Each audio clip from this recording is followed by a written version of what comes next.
Anda ketika ditimpa musibah, kesalahan Anda adalah punya masalah semua ini. Kalau kita dengarkan curhatan masalah mereka, seminggu nggak kelar ini. Di dunia ini negeri apa? Allah menguji kita, semua kita diuji dengan dua hal. Di umat Nabi Muhammad yang miskin menghuni surga lebih dulu daripada umat Nabi Muhammad yang kaya. Berapa lamanya?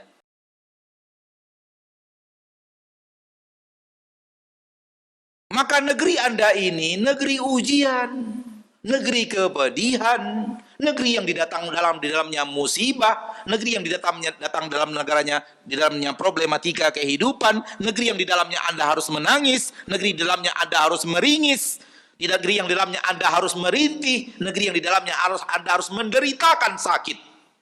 Menderita sakit itu.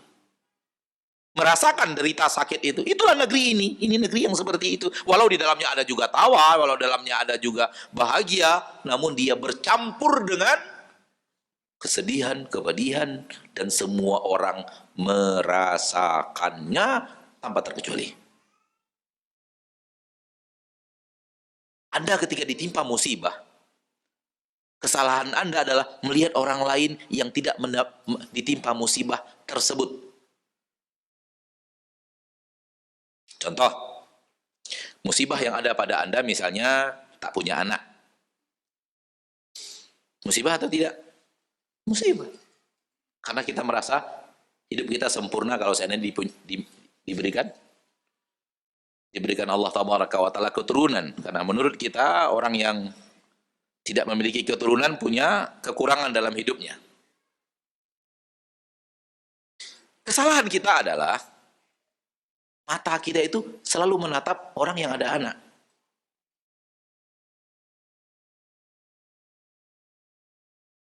Sehingga akhirnya kepedihan itu makin tebal, makin kenceng, makin dalam. Karena mata kita terlatih melihat, kita tajamkan untuk melihat kawan-kawan, tetangga, sahabat, rekan kerja yang punya anak.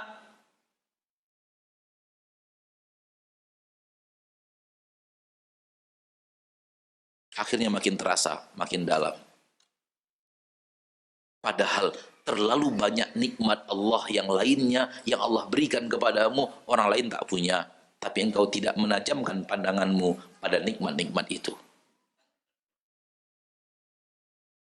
Sebenarnya bahasan berikutnya, karena bahasan itu saling terkait. Semua orang pada dasarnya punya kepedihan. Kalau Anda tidak diberikan anak, yang lain tidak diberikan ini. Yang lain tidak diberikan mata, yang lain tidak diberikan kaki, yang lain tidak diberikan hidayah, yang lain tidak diberikan harta, yang lain tidak diberikan rumah, yang lain tidak diberikan pekerjaan, yang lain tidak diberikan kesehatan, yang lain tidak diberikan istri malah. Antum sudah punya istri, alhamdulillah. Sudah punya suami, alhamdulillah, walau tidak punya anak. Ada jomblowan-jomblowati di sini? Alhamdulillah.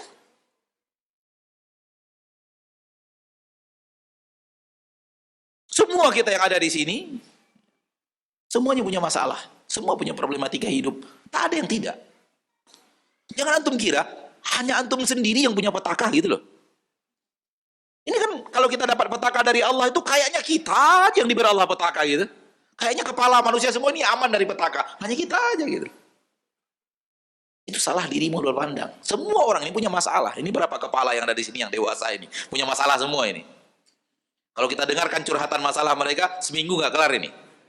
Nggak kelar. Masalah saya di sini Ustaz. Ada masalah di sini Ustaz. Masalahnya di sini Ustaz. Di sini Ustaz. Di sini Ustaz. Di sini Ustaz. Macam-macam.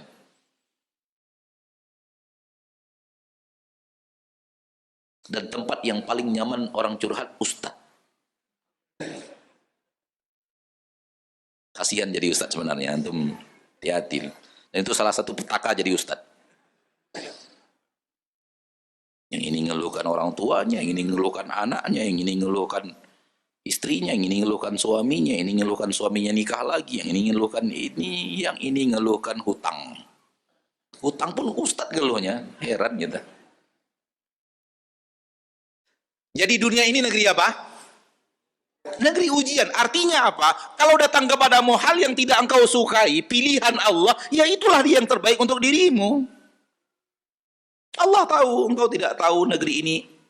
Negeri ujian Allah ingin memberikan kepadamu ujian. Sabarlah dan yakinlah di balik kesabaranmu ada pahala besar yang menanti.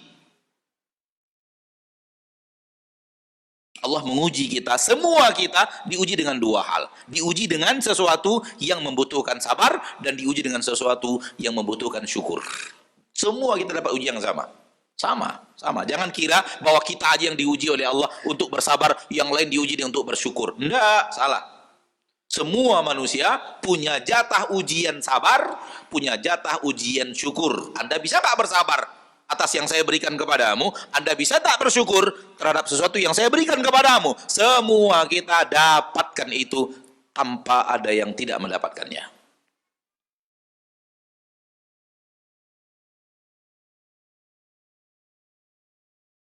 Jadi ketika ada sesuatu yang tidak nyaman hidup di dunia ini, sadari memang itulah dunia. Inilah negeri saya, negeri yang saya hidup sekarang ini yang begini. Maka jangan menghayal saya tidak dapatkannya, andai saya tidak dapatkannya, andai saya enggak, jalani saja. Lakukan ikhtiar, minta petunjuk kepada Allah, tanya pada ustaz kalau Anda bingung menentukan mana jalan baik dan mana jalan yang buruk sesuai dengan syariat. Setelah ikhtiar dapat, lanjutkan dan biarkan Allah tabaraka wa taala yang memilihkan untuk dirimu apa yang akan Allah takdirkan dalam dirimu. Hadis dari Jabir bin Abdullah radhiyallahu taala anhu dari Rasul kita tercinta sallallahu alaihi wasallam, riwayat Imam Tirmidzi yang dihasankan oleh Syekh Al-Albani di dalam silsilah sahihah. Rasulullah SAW bersabda, yawaddu ahlul afiyati yaumal qiyamah hina yu'ta ahlul bala'i al-thawab law anna juludahum kanat quridat fid dunya bil maqarid. Orang-orang yang di dunia banyak dapatkan afiat, banyak dapatkan kenikmatan dan keselamatan. Pada hari kiamat, ketika melihat apa yang diberikan oleh Allah tabaraka wa taala kepada ahlul bala, kepada orang yang banyak mendapatkan bencana di dunia. Hitungan antar manusia dengan manusia, lebih banyak dapat bencana kelompok ini dibanding yang ini. Nah, ketika yang lebih sedikit bencananya, lebih banyak nikmatnya, melihat pahala yang Allah berikan dan ganjaran yang Allah berikan kepada orang yang banyak diberikan bala, bencana dan petaka di permukaan bumi dan kesulitan dan air mata dan kesedihan, yawaddu mereka ingin law anna juludahum kanat quridat fid dunya bil maqarid, andai dulu mereka juga dapatkan bala sehingga tubuh mereka ini dikukus apa namanya? Apa tadi? Diparut dengan pemarut sehingga berpisah antara daging dan tulang mereka. Itu di akhirat. Saking melihat betapa besarnya pahala yang mereka dapatkan, betapa banyaknya ganjaran yang Allah berikan.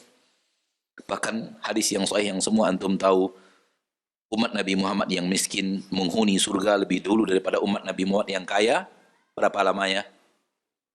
500 tahun. Antum kaya di dunia dibanding orang fakir dunia berapa tahun? Taruhlah yang antum inginkan itu terwujud, antum kaya. Kaya ya. Kaya dibanding yang miskin. Oke. Berapa tahun? Yakin anak nggak sampai 40 tahun. Yakin anak nggak sampai 40 tahun. Orang rata-rata kaya di usia berapa? 40 lah, yang kaya-kaya itu rasanya 40 baru mulai kaya. Maka jarang yang usia 80 kan? Berarti nggak sampai 80 tahun dia menikmati kekayaannya. Itu satu. Yang kedua, dari 40 tahun waktu yang tersisa, berapa tahun dia gunakan untuk tidur? Oh, tidur itu nggak rasa kaya, nggak kaya itu. Waktu tidur itu nggak ngerasa diri kaya, itu nggak ngerasa pasti itu. 8 jam sehari, 40 tahun, kurang saja 8 jam. 8 jam sehari. 40 tahun bagi 3. 24, 8, sepertiga. 40 tahun bagi 3 sekitar 12 tahun, 13 tahun. Dari 40 tahun itu Anda tidak bisa merasakan diri Anda kaya atau bukan. Karena kaya dan tidak kaya ketika miskin nggak terasa. Ketika tidur nggak terasa. Berarti ada 13 tahun dari 40 tahun dirimu tidak bisa merasakan kekayaan. Kurang 43 tahun dari 40, sisanya berapa? 27 tahun doang ngerasakan kaya. Itu pun kaya kita itu biasanya sudut pandang orang lain. Kita nggak merasa kaya kayak sudut pandang orang, enggak. Percayalah. Kata orang kita kaya, itu menurut sudut pandang dia. Tak sama dengan sudut pandang si kaya yang dipandang kaya orang tadi. Dia nggak sama, sudut pandangnya beda. Lihat, 500 tahun lebih dahulu orang yang miskin hidup masuk surga. Sementara si kaya berapa tahun tadi? 27, taruhlah 40 tahun ya, taruhlah 40 tahun masuk surga 500 tahun. Jadi di dunia mau kaya apa mau miskin?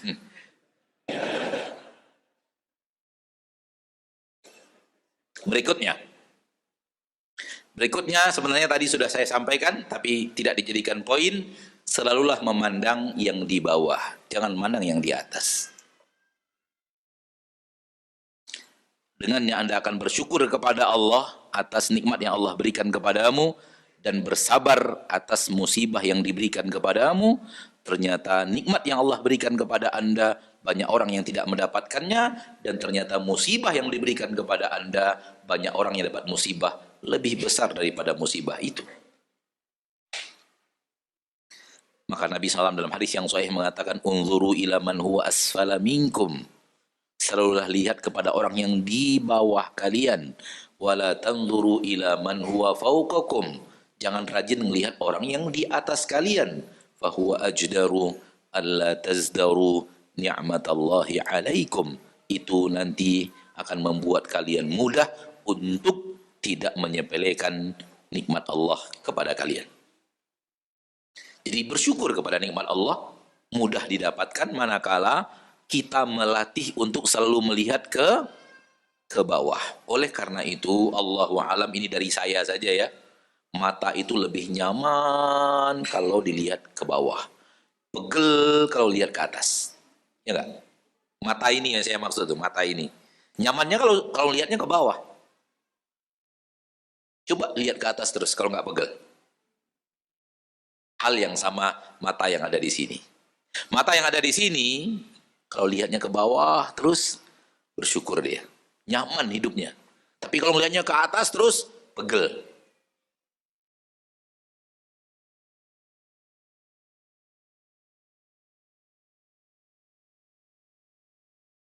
Hidup manusia tanpa terkecuali ada plus ada minus. Tanpa terkecuali. Siapapun Anda, apapun posisi dirimu, dimanapun engkau ada plus ada minus. Tugas Anda adalah lihat yang plus. Tajamkan mata kepada melihat yang itu adalah plusnya kita. Dan tumpulkan kepada sesuatu yang itu adalah minusnya kita. Jangan terbalik. Jangan mata itu ditajamkan melihat kepada minusnya kita dan ditumpulkan untuk melihat plusnya kita.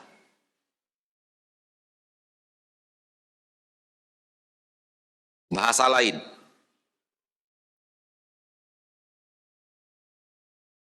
Tajamkan matamu kepada apa yang Allah berikan kepadamu, tidak Allah berikan kepada orang lain. Tajamkan matamu untuk melihat apa yang Allah berikan kepadamu yang tidak Allah berikan kepada orang lain. Ke situ hendaknya ditajamkan mata. Jangan tajamkan mata melihat apa yang Allah berikan kepada orang lain yang tidak Allah berikan kepadamu. Itu dua kalimat ini tadi, itu semuanya adalah yang hadis Nabi tadi. Lihat kepada orang di bawah kalian, jangan lihat kepada di atas. Allah berikan kepada kita kaki, lihat orang yang tidak punya kaki. Allah berikan kepada kita wajah yang tampan, rajin lihat yang tidak tampan. Allah berikan kepada kita rumah, lihat yang tidak punya rumah. Allah berikan kepada kita kendaraan, lihat yang tidak punya kendaraan. Dan begitu terus latih. Jangan terbalik. Orang punya, kok saya enggak. Orang punya, kok saya enggak. Orang punya, kok saya enggak. Pegel hidup. Hidup nggak nyaman. Dan Allah Tabaraka wa Ta'ala ingin kita hidupnya nyaman. Maka kalau ingin bahwa Allah tabaraka wa taala selalu memilihkan untuk kita yang terbaik.